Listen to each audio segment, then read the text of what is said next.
Want to thank you very much for letting me give my 11th podcast for Romans7.org.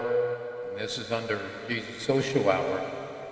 And what we're going to be featuring is basically 4 books of the Old Testament. And that's going to be Chronicles number 1 and number 2.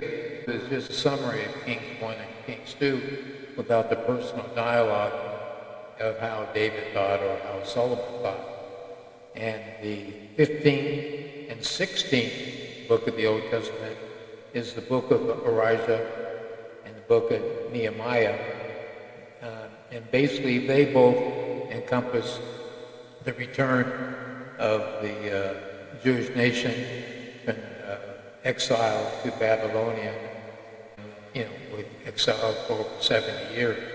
So both of the books are really talking about the return from Babylonia back to Jerusalem and rebuilding the wall or the empire. We're going to cover 4 different books of the Old Testament, and I'll go ahead and get. So on the book of Chronicles 1 and 2, that is just basically going to be the same as Kings 1 and Kings 2, and it's just the history of the different lineage, if you will, of all the people over 400 years as Israelites, one after another, who was born, who was king, and it's just a historical content of Kings 1 and Kings 2.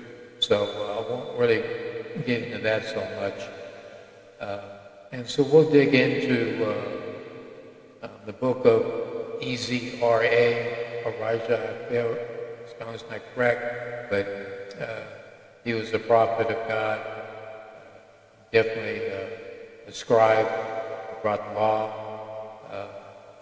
from the returning exiles from Babylon. Nehemiah, he led the exile of Babylonian back to Jerusalem to build the wall.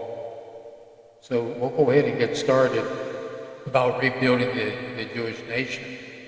And Nehemiah, he led it.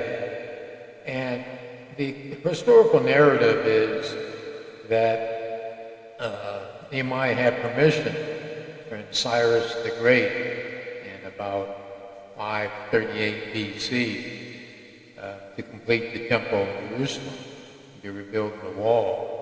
And so in that 70-year period, when King Nebuchadnezzar and to the end of Cyrus in 538, Cyrus the Great came out of Persia, so he overthrew the kingdom of Babylon. And so the Jewish nation who was exiled in Jerusalem would have seen that seed about the overthrow of the dynasty of King Nebuchadnezzar. So the new king, Cyrus the Great, then he decreed that the Jewish nation go ahead and rebuild and leave Babylonia with all the artifacts that was taken in gold and silver. And then Elijah, he came in on the 6th year of Darius, 515 BC, and he to return in exile. And no matter how we look at it, between King Nebuchadnezzar and their overthrow, now we have Cyrus the Great, and then a new king, Darius. So God is there talking to these ruthless kings, and about carrying the mission to rebuild the temple, and then purifying the Jews community. That means that they took a huge beating, got thrown out of Jerusalem, captive, and then they built themselves in Babylonia.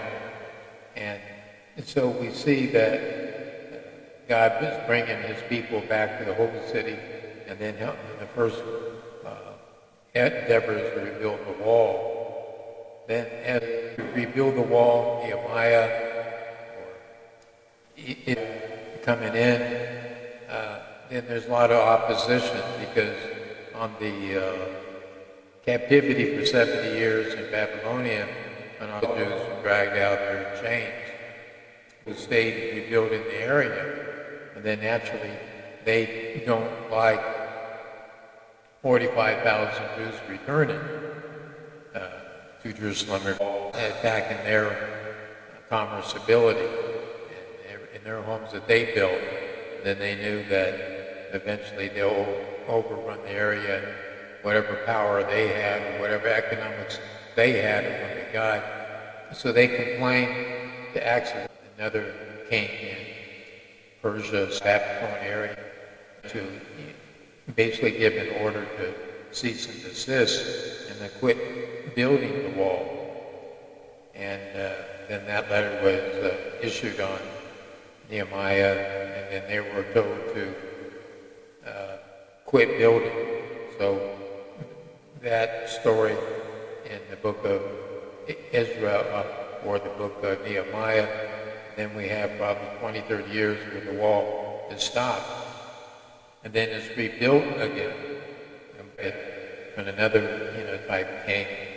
And then the 42,333 is an area returned under a letter of commitment that they can. And Ezra, E-Z-R-A, and then he comes and he issues the etiquettes, and then he issues the rules of the laws of Moses, the Ten Commandments. And he reads it every day at the gates, before the water gate. And so he brings the law of Moses back. And so then the Jerusalem, the Israelites, then they know now that they're going to have to follow the rules of God. And what I think is really important, one of the parables in the Bible, book of Nehemiah, chapter 9, verse 8, though, Lord, you made heaven, the heaven of heavens, and all their hosts, the earths and all things that are there is there. Number one, he parted the Red Sea. Number two, leadeth by day in a cloudy pillar, and at night on the Jewish exodus in Egypt, and at night a pillar of fire, and give them light. And number three, Mount Sinai, speaketh with them from heaven, and gave them, the right judgments, the true laws. And nevertheless, he reminded all the Israelites, Jews, if you will, the true God, the true laws, and statutes, and commandments. And they remind him that there are disobedient over 400 years, and then they got exiled into slavery. Now they're here to rebuild. And the book of E-Z-R-A, and then it outlines the duties of the priest, and no work to be done Sabbath. And then Nehemiah, a prophet of God, and then he is dealing with all the different tribes of Israel, 12 of them, and then the priest, the son, back into dissolve the marriages of foreigners, and then the children of these marriages don't even speak the Jews' language. And the reason that they're so adamant about, the race of the Jewish people marrying foreigners, because they're like what happened to King Solomon. And anyway, we look at it at King Solomon, he's smart, 700 concubines, foreign wives. They got him to, blast temples so they can worship Baal, all these evil spirits who they're Egyptians or whatever they all learned. And then they got sin against God. And so that's why, as they're going to rebuild Jerusalem, they don't want these foreign wives and all these marriages and the children. The decree that was issued, and they all agreed to purify the race of the Jews on the rebuilding. And then they go, from there.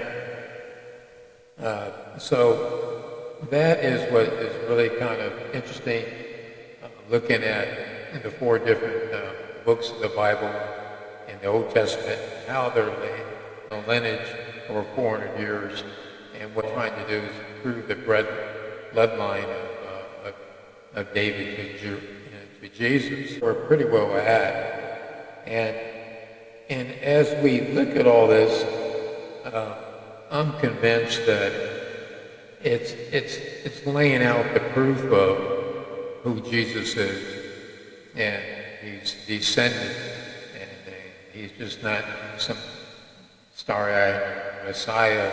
It's just how God looks at time, and then God, when He looks at time, 1 year is a day, or one day is 1,000 years. So God doesn't look at time the way that we are. And when we look at the books of Kings 1 and 2, what I come away with, something that I kind of reawakening in a book that was written in our time, 1930s, called The Springs in the Desert, written in 1930s on American missionaries in Japan. And it's under Elijah.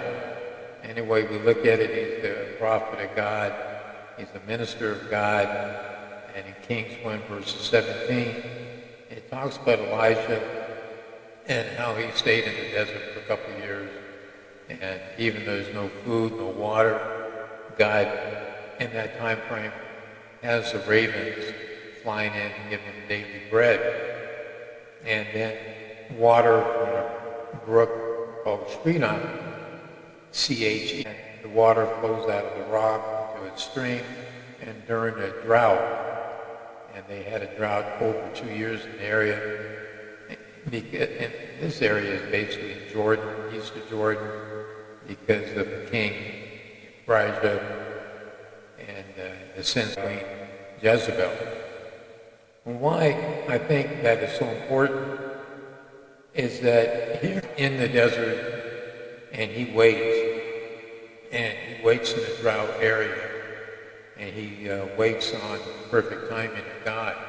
So he would have watched his water, his drought, because he stayed at this brook, and he watched it dried up over a 2-year period, probably months while he watched his stream of water get thinner and thinner and thinner until the water comes to a slight trickle or a silver slither in the ground. But Elijah doesn't sit there and panic. So it's a lesson to us to wait until God's perfect time. And then at that time, then he was instructed to go to Zaporizhia, ATH, without fear. So that's what I learned. And so I want to thank you for letting me get the Bible, and then we'll continue.